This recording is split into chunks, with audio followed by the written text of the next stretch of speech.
প্যাটলাতে তৃণমূলের কর্মী সভার মধ্য দিয়ে 200 পরিবারের তৃণমূলে যোগদান। শনিবার বিকেলে তৃণমূলের এই কর্মী সভা আয়োজিত হয়। মূলত লোকসভা নির্বাচনকে সামনে রেখে দলীয় কর্মীদের একত্রিত করে সংগঠনকে শক্তিশালী করতেই এই কর্মী সভা আয়োজন বলে জানা গিয়েছে। উপস্থিত ছিলেন সিতাই বিধায়ক জগদীশচন্দ্র বর্মা বসুনিয়া, জেলা তৃণমূল সাধারণ সম্পাদক নূর আলম হোসেন, ব্লক তৃণমূল সভাপতি সুধাংশু চন্দ্র রায়, ব্লক এসসি এসটি ওবিসি সেলের সভাপতি পুলক চন্দ্র বর্মন ছাড়াও অন্যান্য নেতৃত্ব।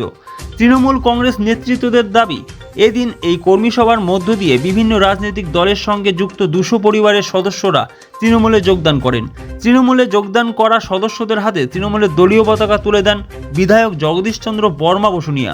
পাশাপাশি এদিনের কর্মী সভাতে বক্তব্য রাখতে গিয়ে বিধায়ক সহ অন্যান্য তৃণমূলের নেতৃত্ব কেন্দ্রীয় বিজেপি সরকারকে বিভিন্ন বিষয় নিয়ে কটাক্ষ করেন। অনেক দেরিতে শুরু হয়েছে। আমার ভাইয়েরা আছেন, দাদারা আছেন, প্রত্যেককে আমার আন্তরিক অভিনন্দন, নমস্কার। মঞ্চে যারা বসে আছেন তৃণমূল কংগ্রেস নেতৃত্ব, জনপ্রতিনিধি, আমি কারোর নাম নিয়ে কাউকে ছোট করতে চাই না, প্রত্যেকে আমি আন্তরিকভাবে অভিনন্দন জানাই, ধন্যবাদ জানাই। আমি যে কথাটা বলার জন্য এখানে আসছি যে 2024 সাল আর কয়েকদিন পরে পড়বে। এই 24 সালে ভারতবর্ষের মানুষকে সিদ্ধান্ত নিতে হবে, এক কঠিন সিদ্ধান্ত, যে আমরা এই যে পেটলার মানুষ, এখানে হিন্দু, মুসলমান, খ্রিস্টান, বৌদ্ধ সমস্ত সম্প্রদায়ের মানুষ এখানে বসে আমরা সভা করছি, এবং আমরা যে যার আচার আচরণ, যে যার ধর্ম, যে যার কৃষ্টি, কালচার, খাওয়া দাওয়া আমরা স্বাধীনভাবে করছি, কেউ বাধা দিচ্ছে না।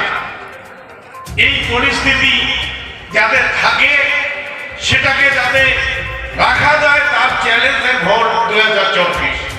বলুন কেন বলছি? এই জন্য বলছি 2024-এ আবার যদি বিজেপি কেন্দ্রে ক্ষমতায় আসে, একটা কথা পরিষ্কার করে মনে রাখবেন, এই যে পরিবেশ, এই যে পরিস্থিতি, আপনারা একসঙ্গে বসে সুন্দরভাবে হিন্দু, মুসলমান, বৌদ্ধ, খ্রিস্টান সবাই একসঙ্গে বসে সভা শুনছেন, মনের কথা বলছেন, এই পরিস্থিতি দিন থাকবে না, এটাই বাস্তব।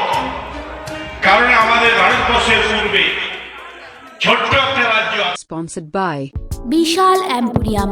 যুগ বদলেছে, বদলেছে জীবনের ধারা, তাই নিজের ঘরকে শৌখিনতায় মুড়ে ফেলতে চলে আসুন। Co-sponsored by